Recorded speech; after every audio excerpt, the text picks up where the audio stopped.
A man boards a commercial flight the day before Thanksgiving. He's wearing a suit. Calm. Polite. Completely forgettable. 2 hours later, he's holding the entire plane hostage.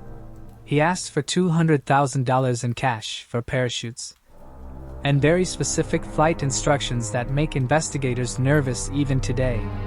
The strangest part? He doesn't seem desperate. He seems prepared. And what he does next turns this into one of the greatest unsolved mysteries in American history. Welcome to the Heist Vault. Behind every heist, there is a story.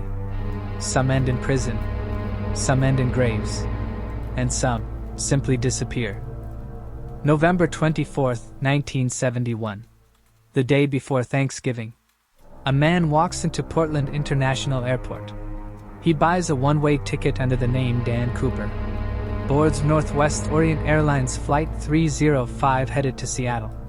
He's wearing a dark suit, white shirt, thin black tie, loafers. He looks ordinary, mid-40s, calm, polite. The kind of man you wouldn't look at twice in an airport terminal. And within a few hours, he will pull off the only unsolved skyjacking in American history. Shortly after takeoff, Cooper hands a flight attendant a folded note. At first, she slips it into her purse without reading it. She assumes it's a phone number. That kind of thing happened back then. He leans toward her and says quietly, "Miss, you'd better look at that note. I have a bomb." Inside his briefcase, he shows her what appears to be 8 red cylinders wired to a battery. He doesn't shout. He doesn't panic. He doesn't make a scene. He simply explains what he wants. $200,000 in cash. 4 parachutes. And a fuel truck waiting in Seattle.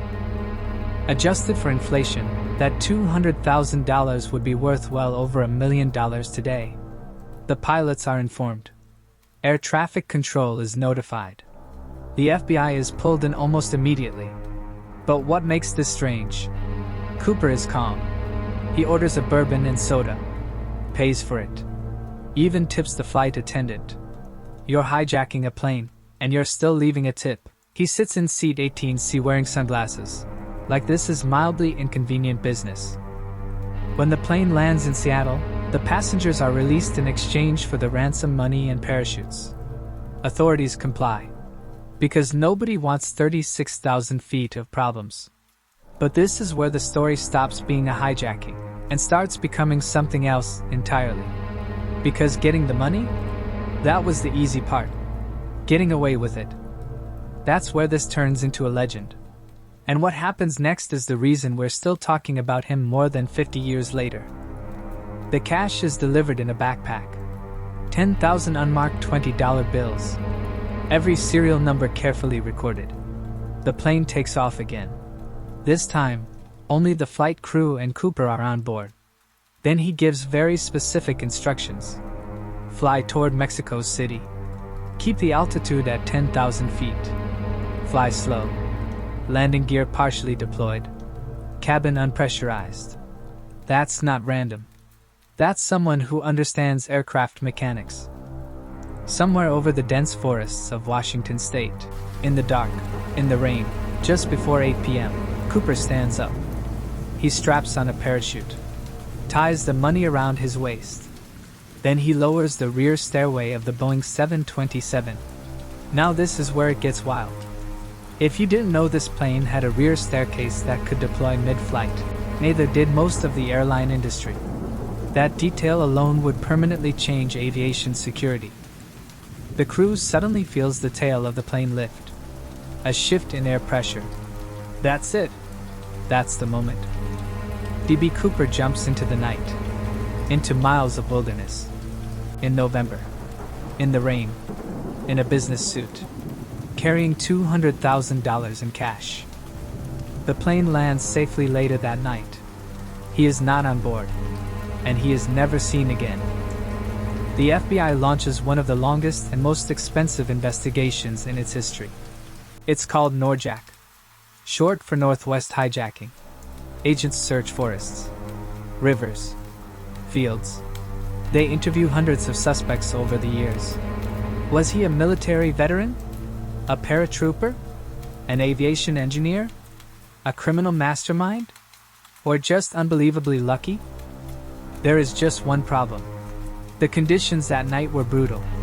Cold temperatures, heavy rain, rugged terrain, dense forest. Many experts believe the jump was nearly impossible to survive. At this point, most people assumed one thing. He didn't survive. Cold, rain, forest, no proper gear. Case closed. For 9 years, nothing. No body. No parachute. No trace. And then, something washes up that blows the case wide open. In 1980, 9 years later, a young boy digging along the Columbia River finds something strange buried in the sand. 3 bundles of decaying $20 bills, still wrapped in rubber bands. The serial numbers match the ransom money. Nearly $6,000 of Cooper's cash. Then comes the twist. The money was found miles from the FBI's calculated drop zone, which raises more questions than answers. Did he survive and bury part of it? Did the cash drift downriver over time? Was the drop zone wrong from the beginning? No parachute was ever recovered. No body was ever found. No confirmed identification was ever made. Over the decades, dozens of men have been named as suspects. One confessed on his deathbed. Another matched the description almost perfectly. Several had military and skydiving backgrounds. None were ever proven to be D.B. Cooper. After decades of chasing ghosts, the FBI had files stacked floor to ceiling. Thousands of leads. Hundreds of suspects. And still, nothing solid. So imagine being the agent who has to say this next sentence. In 2016, after 45 years, the FBI officially suspended active investigation. Not solved. Not closed. Just set aside. To this day, D.B. Cooper remains the only person in U.S. history to hijack a commercial aircraft, collect ransom, parachute out, and never be caught. What keeps the legend alive is, we still don't know if he survived. If he died in the woods that night, then this wasn't a perfect heist. It was a desperate gamble that ended in silence. But if he survived, if he made it out of that forest, then somewhere, for years, maybe decades, a man walked around knowing he had outsmarted the FBI, the airline industry, and an entire country.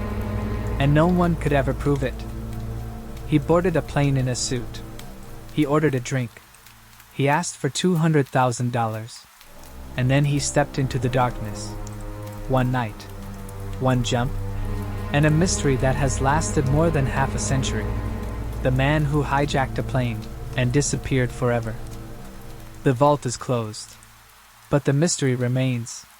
This is the Heist Vault. If you're not subscribed yet, you're missing the next heist.